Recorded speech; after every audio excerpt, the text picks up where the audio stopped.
আজ বৈষ্ণব সেবার থেকে শ্রেষ্ঠ সেবা কিছু জগতে হয় না গো। এই বৈষ্ণব সেবায় আসেন দেবাদিদেব মহাদেব, কাঙালের রূপ ধরে মহাপ্রভুর পার্শ্বদগণ। আজও এসেছে, কারণ নারদকে যে কথা দিয়েছে, যেখানে আমার ভক্তরা আমায় ডাকবে আমি সেখানে যাব। আজ প্রভু এসেছেন, জানি না কোন ভাগ্যবানের পাশে আমার গৌরাজ কোন রূপে বসে আছে। আজ বৈষ্ণব সেবা বিনা নিস্তার পাইছে কেবা, এই কথাটা শুনে নারায়ণ ভট্ট বাড়িতে এসে কাঁদছে। স্ত্রী সুনীতি জিজ্ঞেস করছে, স্বামী কাঁদছো কেন? বলে, দেখো পাঠক একটা কথা বলল, বৈষ্ণব সেবা ছাড়া নাকি নিস্তার নাই। তাহলে ওগো, আমার তো বৈষ্ণব সেবা দেওয়া হয়নি, আমার 40 বছর বয়স হয়ে গেছে, এখন অব্দি আমি একজন বৈষ্ণব সেবা করাইনি, এখন অব্দি আমি একজন ভক্ত সেবা করাইনি। সহধর্মিনী সুনীতি স্বামীকে সাহস দিচ্ছে। সহধর্মিনী কথাটা কেন বলছি জানেন তো? যে স্বামীকে ধর্মের পথে সহায়তা করে তাকে বলে, স্বামীকে ধর্মের পথে সহায়তা করছে সুনীতি। সুনীতি বলছে, স্বামী কেঁদো না, 40 বছরে দেওনি তাতে কি, আমরা কালকেই বৈষ্ণব সেবা দেব। নারায়ণ ভট্টর কান্না থামছে না। সুনীতি বলছে, আমরা কালকে বৈষ্ণব সেবা দেব তো? নারায়ণ ভট্ট বলছে, সুনীতি কালকে হয়তো দেব, কিন্তু 40 বছর ধরে যে আমার বৈষ্ণবের সেবা হয়নি, এই 40 বছর ধরে যে আমি পাওনা রয়ে গেলাম, 40 বছরের বৈষ্ণব সেবা ও তো আমার হয়নি। ধরো আমার আয়ু আছে 80 বছর, আমার 40 বছর তো আর ভক্ত সেবা হয়নি। সুনীতি বলছে, স্বামী তুমি কেঁদো না। ও স্বামী, একটা কাজ করলে কেমন হয়? কি কাজ? আমরা প্রতিদিন বৈষ্ণব সেবা দেব। 40 বছর দেওয়া হয়নি তো, তাই বাকি পাওনাটা পুড়িয়ে ফেলবো, প্রতিদিন আমরা বৈষ্ণব সেবা দেব। এই কথা শুনে নারায়ণ ভট্টের মুখে হাসি ফুটেছে। কি বললে? প্রতিদিন বৈষ্ণব সেবা, এত বড় আনন্দে। নারায়ণ ভট্ট ব্রাহ্মণ, শুদ্ধ সাত্ত্বিক ব্রাহ্মণ, মনে রাখবেন, ব্রাহ্মণ যদি শুদ্ধ সাত্ত্বিক কৃষ্ণ ভক্ত হয় তাহলে সে দেবতার সমান। আর ব্রাহ্মণ যদি অনাচারী, বেবিচারী, তামসিক আহার প্রসাদ না গ্রহণ করে, বিড়ি সিগারেট জুয়া নেশা এইসব করে, তাহলে সে বাজারের মেয়ে ছেলের থেকেও খারাপ। আর যদি সে সদাচারী নিষ্ঠাবান হয় তাহলে সে দেবতার দুর্লভ। নারায়ণ ভট্ট ছিলেন শুদ্ধ সদাচারী ব্রাহ্মণ। পুজো অর্চনা করে ওই ভিক্ষা আদি যা পায় ওই নিয়ে আসে। স্ত্রী সুনীতি, সহধর্মিনী সুনীতি রান্না করে গোবিন্দের ভোগ লাগায়। যেই ভোগটা হয়ে যায়, নারায়ণ ভট্ট দৌড়ে রাস্তায় চলে যায়। রাস্তায় গিয়ে অপেক্ষা করে। রাস্তা দিয়ে যদি কোনো বৈষ্ণব পায়, সঙ্গে সঙ্গে ওই বৈষ্ণবের জড়িয়ে ধরে দুটি পায়। রাস্তা দিয়ে যখনই কোনো বৈষ্ণব যায়, নারায়ণ ভট্ট গিয়ে জড়িয়ে ধরে আর সেই বৈষ্ণবকে গৃহে নিয়ে আসে। প্রতিদিন ভিক্ষা করে যা পায় গোবিন্দের ভোগ হয়, তারপরে সেই ভোগের প্রসাদ দিয়ে ওই বৈষ্ণবকে সেবা দেয়। বৈষ্ণব সেবা করার পরে যেই উচ্ছিষ্টটুকু রেখে যায় তা দিয়ে নারায়ণ ভট্ট আর তার সহধর্মিনী দিন যাপন করে। এটা হলো কৃষ্ণের সংসার, একে বলে কৃষ্ণের সংসার। আজ যা ভিক্ষায় পায়, রান্নাটা হয়ে গেলে নারায়ণ ভট্ট রাস্তায় গিয়ে দাঁড়ায়, আর রাস্তায় যখনই কোনো ভক্তকে দেখে যার ললাট মাঝে ঊর্ধ্বপুণ্ড তিলক আঁকা, কণ্ঠে তুলসীর মালা, হাতে জপের থলি, মুখে কৃষ্ণ কৃষ্ণ নাম। নারায়ণ ভট্ট গিয়ে তার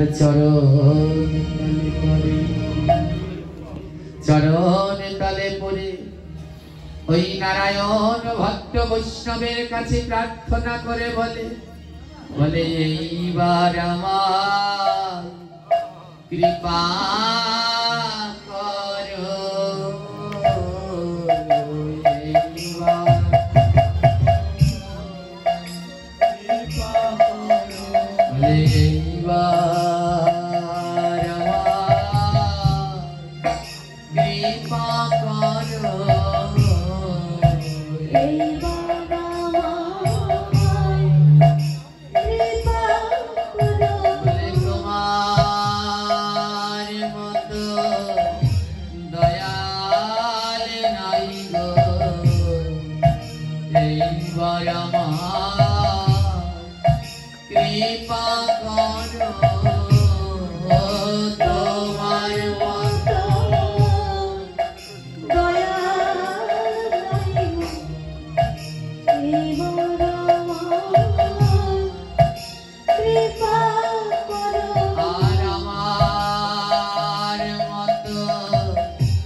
তোমার মতো দয়াল নাই আর আমার মতো কাঙাল নাই। আমার মতো কাঙালকে কৃপা করে আমার গৃহে চলো। আর বৈষ্ণবকে গৃহে নিয়ে কি করে জানো? আজি নয়ন জলে চরণে ধোয়া,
নারায়ণ ভট্টের দুই নয়ন থেকে অঝোর ধারায় ধরতে থাকে, আর নয়ন জলে ভক্তের চরণ দুটো ধুইয়ে দেয়।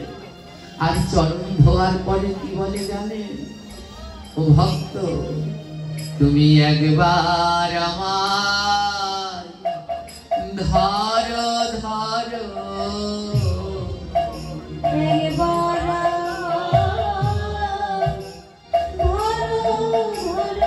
বলে একবার তুমি কৃপা করো, একবার আমার ধরো ধরো,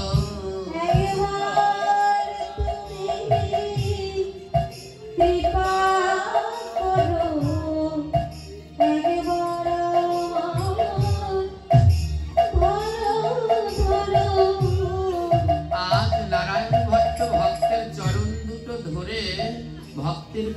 বলে ভক্ত তুমি একবার আমার মাথায় হাতটা দিয়ে ধরো না। তুমি যদি আমার মাথায় হাত না দাও আমার কোনো গতি হবে না। আমরা দেখি সবাই বলে চরণ ধরতে, আর এখানে শুনলাম ভক্ত বলছে আমায় ধরতে, ভক্তকে ধরতে। জানেন খুব সুন্দর একটা উপমা রয়েছে। একবার অদ্বৈত প্রভু তার বৃদ্ধ বয়সে সপার্ষদে সাঙ্গপাঙ্গ নিয়ে এসেছিলেন আমাদের বাংলাদেশে বেনাপোল বর্ডারে হরিদাসের পাটবাড়ি আশ্রমে। এখনো সেই আশ্রম আছে, যেই মাধবী লতার নিচে বসে হরিদাস ঠাকুর 3 লক্ষ নাম জপ করত। এখনো সেই মাধবী গাছটা আছে। আজও যদি সেই মাধবী লতায় কোন শুদ্ধ কৃষ্ণ ভক্ত কান পাতে, ওই মাধবী লতা থেকে হরে কৃষ্ণ মহামন্ত্রের ধ্বনি আজও শোনা যায়।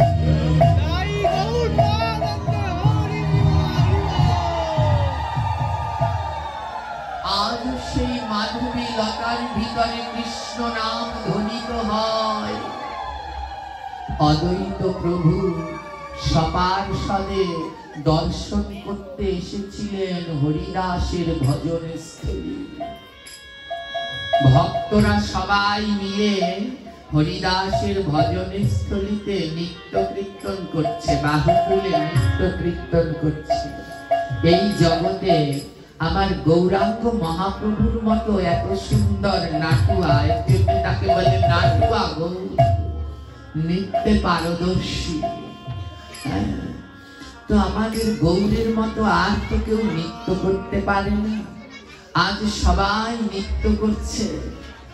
অদ্বৈত প্রভু সবার নৃত্য দেখে সবাই আছে, শুধু মহাপ্রভু ওখানে ছিল না। অদ্বৈত প্রভু মনে মনে বলছে আহা, এখানে যদি গৌর আসতো কি না ভালো হতো। সবাই তো খাটো, গৌর মহাপ্রভু লম্বা, বলে সবার মাঝখানে যদি আমার গৌরাঙ্গ নৃত্য করত কি শোভা পেত।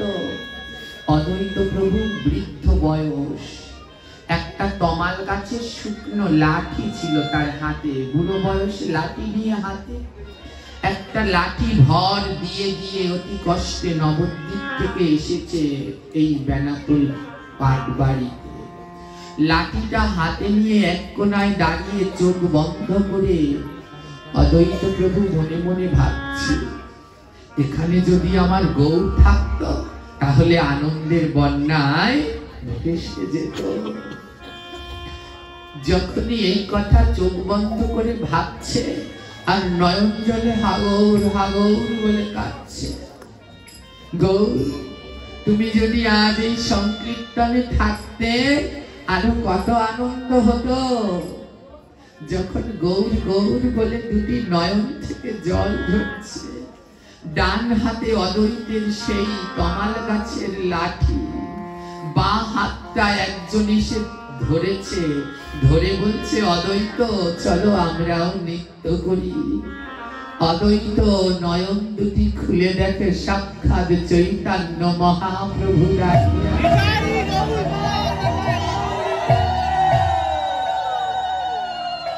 সাক্ষাৎ চৈতন্য মহাপ্রভু দাঁড়িয়ে আছে। অদ্বৈত বলছে প্রভু তুমি এসেছো। মহাপ্রভু বলছে অদ্বৈত, ভক্ত যদি ডাকে আমি কি না এসে থাকতে পারি? তুমি নয়ন জলে এমন গৌর গৌর বলে ডেকেছো না। আমি ওই গঙ্গার জলে নদীতে আসিনি গো, তোমার নয়ন জলে ভক্তিতে ভেসে চলে এসেছি। তোমার নয়ন জলে ভক্তি নৌকায় এসেছি, আসো আমরাও ওখানে নৃত্য করি। মহাপ্রভুর সাথে অদ্বৈত নৃত্য শুরু করলেন। বৃদ্ধ অদ্বৈত সে কি লাফিয়ে ঝাঁপিয়ে নৃত্য করছে। একটু পরে মহাপ্রভু বললেন অদ্বৈত একটা প্রশ্ন করব। বলে কি প্রশ্ন প্রভু? বলে যখন নবদ্বীপ থেকে এসেছিলে ওই তমালের লাঠিটা ভর দিয়ে দিয়ে এসেছিলে কেন গো? বলছে প্রভু গায়ে শক্তি নেই তো, বৃদ্ধ হয়ে গেছি, তাই লাঠিটা হলো আমার সম্বল, ওটা ধরে ধরে এসেছি। মহাপ্রভু বলছে তাহলে লাঠিটা ভর দিয়ে দিয়ে তুমি নবদ্বীপ থেকে এখানে আসলে, কিন্তু এখন তো লাঠিটা ফেলে দিয়ে তুমি নৃত্য করছো।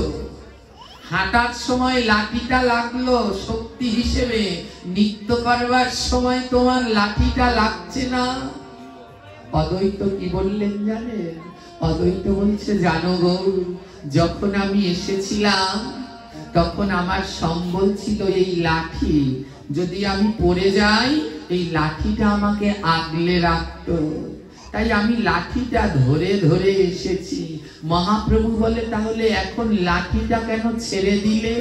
অদ্বৈত বলে তুমি দেখতে পাচ্ছ না আমার হাতটিকে ধরে আছে? আসবার কালে লাঠি ধরে এসেছিলাম, ওই লাঠি আমায় ধরে রাখতো। আর যার হাত স্বয়ং জগতের নাথ জগন্নাথ গৌর সুন্দর ধরে রাখ, এই জগতে তার আর কি কোনো লাঠির প্রয়োজন আছে? বলে প্রভু আসবার কালে তো আমার সাথে তুমি ছিলে না, তাই লাঠিটা ধরে এসেছি, কিন্তু নৃত্য করবার কালে তুমি আমার হাত ধরে আছো। আর যার হাত স্বয়ং মহাপ্রভু ধরে তার কি আর পড়ার ভয় আছে বাবা? তাই অদ্বৈত প্রভু বলছে তুমি ধরো ধরো আমায় ধরো,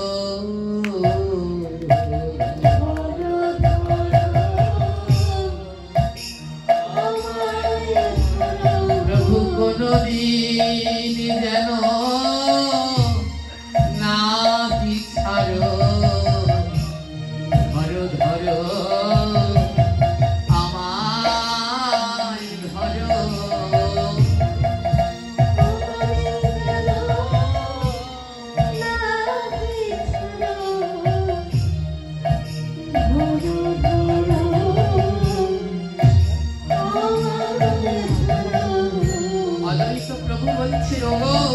তুমি আমায় ধরো না, এমন ভাবে ধরবে আর কোনদিন যেন না ছাড়ো। অদ্বৈতর ভক্তি দেখে মহাপ্রভু কি করলেন জানেন? আজ বুকের মাঝে যা রায়া ধরেল, বুকের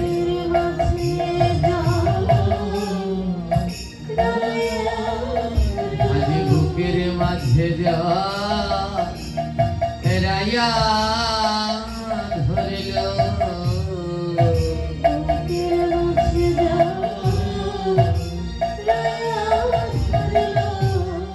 এমন ভাবে ধরো আর কোনদিন ছাড়বে না। সেই শুকনো তমাল গাছের লাঠিটা অদ্বৈত প্রভু পাটবাড়ি আশ্রমে পুঁতে দিয়েছিলেন জগৎজিৎকে সাক্ষী দেওয়ার জন্য। সেই মরা শুকনো তমালের ডালটা সেই দিন মহাপ্রভু অদ্বৈতকে বুকে জড়িয়ে ধরেছিল না, ওই গৌরের পরশে সেই দিন মরা গাছ দেখা হয়ে গিয়েছিল। আজও সেই গাছ 550 বছর ধরে মহাপ্রভুর প্রেমের সাক্ষী বহন।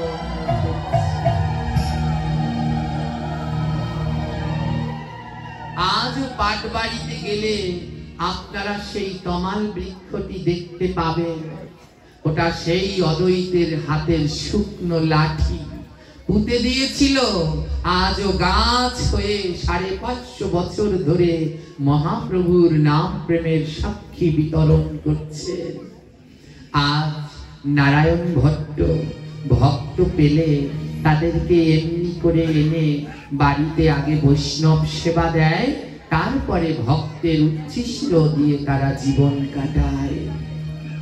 প্রতিদিন বৈষ্ণব সেবায় একদিনও বন্ধ নাই। আমার কেউ যদি প্রতিদিন বৈষ্ণব সেবা দেয় তাহলে তো রাজার গোলাও ধ্বংস হয়ে যায়। দিন দিন বৈষ্ণব সেবা দিতে দিতে নারায়ণ ভট্টের দারিদ্রতা দেখা দিয়েছে, প্রচুর দারিদ্রতা দেখা দিয়েছে। একদিন বৈষ্ণব সেবা দিবে, ঘরে অর্থ নেই। নারায়ণ ভট্টের সহধর্মিনী সুনীতি গর্ভবতী, গর্ভে তার সন্তান, ঘরে অর্থ নেই। নারায়ণ ভট্ট বলে, সুনীতি আজ বোধহয় বৈষ্ণব সেবা হবে না। সুনীতি বলে, চিন্তা করো না স্বামী, গায়ের অলংকার খুলে দিয়ে দিয়েছে, নাও এগুলো বিক্রি করো, বৈষ্ণব সেবা বন্ধ করা। গায়ের অলংকার বিক্রি করে বৈষ্ণব সেবা দিতে লাগলো। অনেক দিন কেটে গেছে, অর্থ শেষ। নারায়ণ ভট্ট বলে, এখন কি করে বৈষ্ণব সেবা দেব? চিন্তা করো না, ঘরের তামা কাঁসা পিতল সব দিয়ে দিয়েছে, না এগুলো বিক্রি করে বৈষ্ণব সেবা হবে। আমরা মাটির পাত্রে রান্না করব, কলা পাতায় প্রসাদ পাবো, কিন্তু বৈষ্ণব সেবা থেকে বঞ্চিত হব না। বৈষ্ণব সেবা চলছে। আর দিন সহধর্মিনী সুনীতি নিজের সব দামি শাড়ি পোশাক দিয়ে দিয়েছে, নাও স্বামী এইগুলো বিক্রি করো, বৈষ্ণব সেবা চলুক। চলতে চলতে অনেক দিন কেটে গেছে, এখন আর বিক্রি করার মতো ঘরে কিচ্ছু নেই। নারায়ণ ভট্ট বলে, সুনীতি জামা কাপড়ও তো বিক্রি করে দিলাম, এবার কিভাবে বৈষ্ণব সেবা হবে? সুনীতি বলে, স্বামী আমাদের ঘরের দরজা আর জানালাগুলো বিক্রি করে দাও। দেখুন ভক্ত কাকে বলে মাগো। আমরা মরলে পরে আমাদের কথা গ্রন্থে লিখবে না, এদের কথা লিখলো, কতটা ত্যাগ। বলে ঘরের জানালা কপাট বিক্রি করে দাও। স্বামী বলছে, কি বলছো?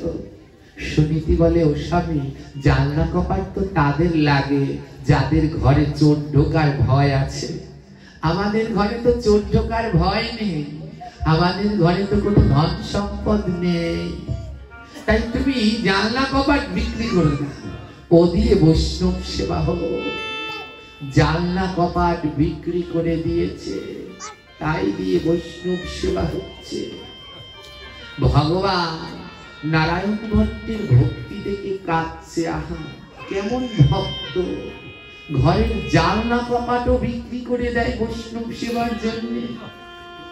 ভগবান নারায়ণ ভট্টকে বলছে, নারায়ণ ভট্ট তুমি যদি একবার মুখ ফুটে বলো তোমার ধন চাই, জগতের যত টাকা পয়সা সোনা দানা তোমার পায়ের কাছে এনে রাখবো। ওমা যারা প্রকৃত ভক্ত তারা কোনোদিন গোবিন্দের কাছে ধন চায় না, ন ধনম ন জনম, তারা কোনো সময় ধন জন এসব চায় না, ওই কবিতা সুন্দরী তারা চায় না, তাদের চাওয়া শুধু একটাই। ভগবান বলছে, তুমি যদি একবার বলো তোমার ধন জন চাই, জগতের সব এনে তোমার পায়ের কাছে দিয়ে দেব। নারায়ণ ভট্ট ভগবানকে বলে, হে গোবিন্দ ওই ধন জন আমি কিচ্ছু চাই না, তোমার কাছে আমার একটাই চাওয়া, সেটা হলো আমার যেন বৈষ্ণবের প্রতি রুচি মচি ভক্তি থাকে, আমার যেন ভক্তের প্রতি রুচি মতি ভক্তি থাকে, কোনদিন যেন ভক্তের চরণে আমি অপরাধী না হই, আমার যতদিন দেহে শ্বাস আছে ততদিন যেন আমি ভক্ত সেবা দিয়ে জীবন কাটাতে পারি। আজ নারায়ণ ভট্টের সহধর্মী 10 মাস 10 দিন পরে একটা কন্যা শিশু জন্ম দিয়েছে। কি শিশু মাগো? কন্যা শিশু। তো কন্যা শিশু জন্ম দিয়েছে, এমন দিনে তার ঘরে কন্যা হয়েছে, ঘরে একটা পয়সা ছিল না। কন্যাটা কান্না করছে, মেয়ে জন্মগ্রহণ করে মেয়েটা কাঁদছে। ধাইমা গিয়ে নারায়ণ ভট্টকে বলছে, নারায়ণ এই মেয়ে জন্মেছে, এর কান্না থামছে না, এর মুখে একটু মধু দিতে হবে, মধু দিলে যদি কান্নাটা থামে, একটু মধুর ব্যবস্থা কর। নারায়ণ ভট্ট বৈষ্ণব সেবা দিতে দিতে এমন কাঙাল হয়েছে, মধু কিনবে সেই অর্থ তার ঘরে নাই। দোকানে গিয়েছে, এক দোকানে গিয়ে বলছে, ও দোকানদার ভাই, আমায় একটু মধু ভিক্ষা দেবে? দোকানদার বলে, তুমি কেমন ভিখারি? এতদিন জানতাম চাল ডাল ভিক্ষা নয়, আজ এসেছো মধু ভিক্ষা নিতে। বাবা হয়েছে তো। নারায়ণ ভট্ট বলছে, জানো আমার গৃহে একটা সন্তান জন্মেছে, মুখে মধু দিতে হয় তো সন্তান জন্মালে, কিন্তু আমি এত গরিব, আমার মধু কেনার অর্থ নেই। দোকানদার তিরস্কার করে বলছে, যদি মধু কেনার অর্থ না থাকে তাহলে সন্তান জন্ম দিলে কেন? অত্যন্ত ব্যথিত হৃদয়ে নারায়ণ ভট্ট দুই নয়নের জলে শ্রীহরি শ্রীহরি শ্রীহরি বলতে বলতে গৃহে ফিরে এসেছে। গোবিন্দ বলছে, নারায়ণ ভট্ট, একবার আমাকে বলো তোমার মধু চাই, জগতের সব মধু তোমার পায়ের কাছে দেব, তুমি একবার মুখ ফুটে বলো। ভক্ত বলে, না গোবিন্দ, আমি এই জগতে তোমায় ছাড়া আর কিচ্ছু চাই না, জন্মে জন্মে শুধু তুমি আমার।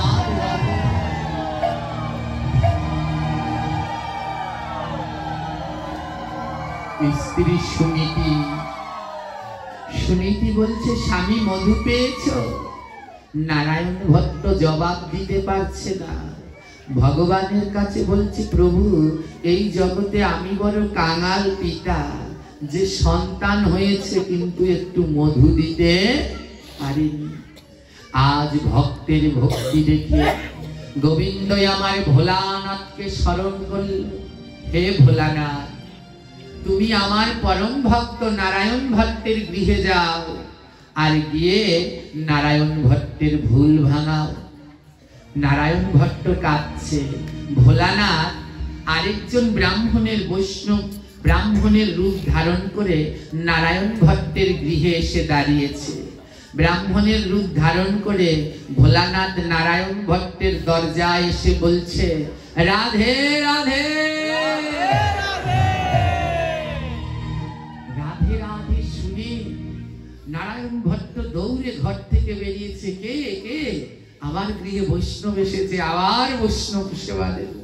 ওদিকে ঘরে একটা পয়সা নাই মধু কেনা। রাধে রাধে শুনে মন আনন্দে লাফিয়ে উঠেছে, বৈষ্ণব এসেছে, বৈষ্ণব সেবা দেব। ভোলানাথ ব্রাহ্মণের রূপে এসেছে। ব্রাহ্মণের রূপে ভোলানাথ বলছে, নারায়ণ ভট্ট, তোমার নয়নে জল কেন? নারায়ণ ভট্ট বলছে, জানো ব্রাহ্মণ, আজ আমার গৃহে প্রথম আমার সন্তান জন্মগ্রহণ করেছে, কিন্তু তার মুখে একটু মধু দেব সেই সামর্থ্য আমার নেই। ভোলানাথ বলে, কি বললে? কোথায় মধু দেবে? নারায়ণ ভট্ট বলল, মুখে মধু দেব। ভোলানাথ বলছে, তুমি একটু ভুল বলেছো। বলে, কি ভুল বলেছি? বলে, শোনো, গৃহে যদি সন্তান জন্মগ্রহণ করে তবে মুখে মধু দিতে নেই। নারায়ণ ভট্ট বলে, তাহলে কোথায় মধু দিতে হয়? আমাদের শাস্ত্রে বলছে সন্তান জন্মগ্রহণ করলে মধু দিতে হয়, কিন্তু মুখে না। বলে, কোথায়? বলে, দোকানে দোকানে দোকানে দোকানে দোকানে দোকানে দোকানে দোকানে দোকানে দোকানে দোকানে দোকানে। শোনো, গৃহে যদি সন্তান জন্মায় তাহলে মধু দিতে হয়, মুখে না। কোথায়? দোকানে, মানে দুই কানে। তবে শোনো, ওই বাজারে যে কিনতে মধু পাওয়া যায় না, ডাবল হানি, মৌমাছির চাকের মধু, ওই মধু যেন আবার বাচ্চার কানে দিয়ে দিও না, তাহলে কিন্তু বাচ্চার বাজবে না। তাই মহাদেবাদি বলছে, এই মধু পাওয়া যায় না বাজারের দোকানে, এই মধু পাওয়া যায় না বাজারের দোকানে, আবার এই মধু দিতে হয় দোকানে দোকানে, এই মধু দিতে হয় দোকানে দোকানে, পাওয়া যায় না দোকানে, দিতে হয় দোকানে। পাওয়া যায় না দোকানে, দিতে হয় দোকানে। এ পাওয়া যায় না দোকানে, দিতে হয় দোকানে। পাওয়া যায় না দোকানে, দিতে হয় দোকানে। সন্তান যদি জন্মায় তবে মধু দিতে হয়, সেই মধু দোকানে পাওয়া যায় না। দোকান, দোকান মানে বুঝেছেন, ওই বাজারে আছে, ওটাকেও বলে দোকান। আবার এই যে এই দুটো, এটাও হলো দোকান। তাই পাওয়া যায় না দোকানে, দিতে হয় দোকানে। বলি শোনো, সন্তান জন্মালে কোনো সময় মুখে মধু দিতে নাই, মধু দিতে হয় দোকানে। ওমা এখন বর্তমানে যারা ওই হসপিটালে বাচ্চা জন্মাচ্ছে, দেখবেন ডক্টররা মধু দিতে দেয়, জোরে বলবেন দেয়, অনেকে জোর করে দেয়। কিন্তু কোনো সময় ডক্টরদের কথা অমান্য করবেন না, তারা ঠিক বলছে। আমাদের শাস্ত্র বলছে সন্তান জন্মালে মধু দিতে হয়, কিন্তু মুখে না। কোথায়? দোকানে। হ্যাঁ, আমরা কি করি, বাচ্চা জন্মালে ওই কেনা মধু, গাছের মধু দেই, ওতে বাচ্চার ক্ষতি হয়। ওর ভিতরে অনেক অ্যাসিড থাকে, ছোট বাচ্চা মুখে গেলে ফুসফুস ধরে যায়, বিভিন্ন সমস্যা দেখা দেয়। আমাদের সনাতন ধর্ম বিজ্ঞান সম্মত, এখানে কোনো কুসংস্কারের ঠাঁই নাই। তাই সন্তান জন্মালে মধু দেবেন, মুখে না কানে। জোরে বলো। সন্তান জন্মালে মধু দিতে হয় কোথায়? এক কানে, দু কানে দিতে হয়। কোন মধু? বাজারের মধু। এই মধুটা জানেন, ডাবল হানি না, সুপারস্টার না। এই মধুর নাম কি জানেন? হরে কৃষ্ণ, হরে কৃষ্ণ, কৃষ্ণ কৃষ্ণ হরে হরে, হরে রাম, হরে রাম, রাম রাম হরে হরে। বলো হরে কৃষ্ণ, হরে কালী, কৃষ্ণ কৃষ্ণ হরে হরে, হরে রাম, হরে রাম, রাম রাম হরে হরে। হরে কৃষ্ণ, হরে কৃষ্ণ, কৃষ্ণ কৃষ্ণ হরে হরে, হরে রাম, হরে রাম, রাম রাম হরে হরে। হরে কৃষ্ণ, হরে কৃষ্ণ, কৃষ্ণ কৃষ্ণ হরে হরে, হরে রাম, হরে রাম, রাম রাম হরে হরে। এর থেকে মধু আর জগতে কিছু আছে? এই 16 নাম 32 অক্ষরের থেকে মধু আর পাবেন? জোরে বলেন। সত্য হলে কথায় জোর থাকতে হয়, এর থেকে মধু আর আছে? তাহলে দেখুন, দিতে বলছে কোন মধু, আর দেয় কোন মধু। ও বাচ্চা জন্মালে আর মুখে ওই মধু দিবে? বাড়ির আশেপাশে যারা বয়স্ক আছে, গুরুজন আছে, সন্তান জন্মালে তাদের ডাকবে, আসো তোমরা একটু আমার সন্তানের কানে একটু কৃষ্ণ নাম বলে দাও, ওই মধু। আজ এই কথা শুনে নারায়ণ ভট্ট আনন্দে নাচছে। আহা, সত্যি তো, কৃষ্ণ নামের থেকে বড় মধু জগতে আর নাই। নারায়ণ ভট্ট বলে, ও বৈষ্ণব, তুমি যখন এসে পড়েছ, তুমি আমার সন্তানের কানে মধু দিয়ে দাও। আজ দেবাদিদেব মহাদেব নারায়ণ ভট্টের সন্তানের কানে কৃষ্ণ নাম দিল। হরে কৃষ্ণ, হরে কৃষ্ণ। সবাই প্রেমানন্দে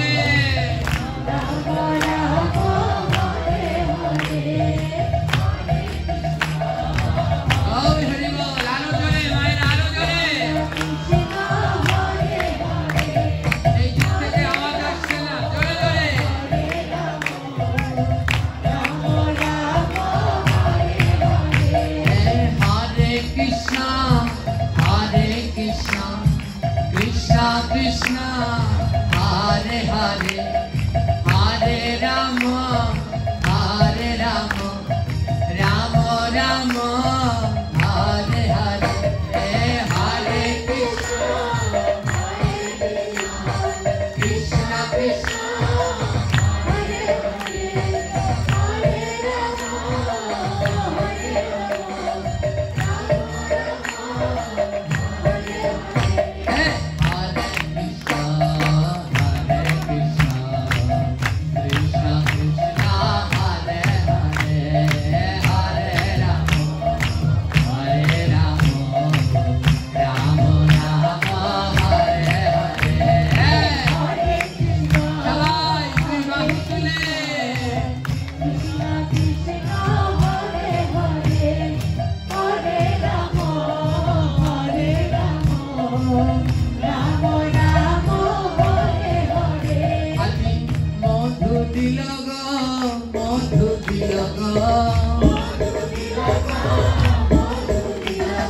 কৃষ্ণ নামের প্রেমের মধু দিয়ে দিল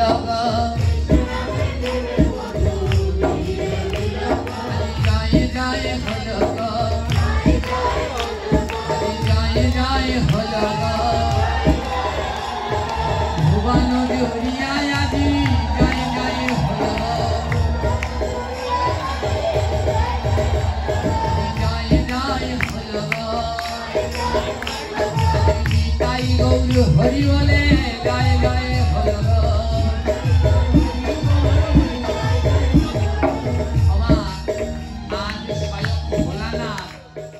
জগতের সব থেকে বড় সঙ্গীত শিল্পীর নাম কি জানেন? জগতের সব থেকে ভালো কীর্তন করতে পারে কে? বিশ্ব ব্রহ্মাণ্ডে মা সরস্বতী। উনি সঙ্গীতের দেবী হলেও পারেন না, জগতের সব থেকে সুন্দর কীর্তন করতে পারে দেবাদিদেব। যার কীর্তন শুনে ভগবান বলে দিয়েছে, আর সেই গলা জলই হলো মা গঙ্গা। আজ ভোলানাথ যখন কানে নাম দিয়েছে, আর নাম শোনার সাথে সাথে ওই মেয়ের কান্না থেমে গেছে। যেই কানে হরিনাম দিয়েছে, নাম শোনার সাথে সাথে কান্নাটা থেমে গেছে। মহাদেবী বলে, হে নারায়ণ ভট্ট, তোমার মেয়ের হরি নামে এত মতি, দেখো এত ছোট মেয়ে, নাম শোনার সাথে সাথে কান্না থেমে গেছে। তাই মহাদেব বলছে, হরি নামে যার মতি, নাম তার হরি মতি। হরি নামে যার মতি, নাম তার হরি মতি। এবার নাম রাখিল হরিমতি কন্যা, নাম রাখিল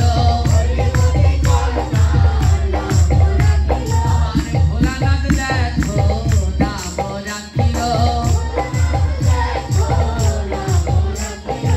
হরিমতি কন্যার নাম রাখিল।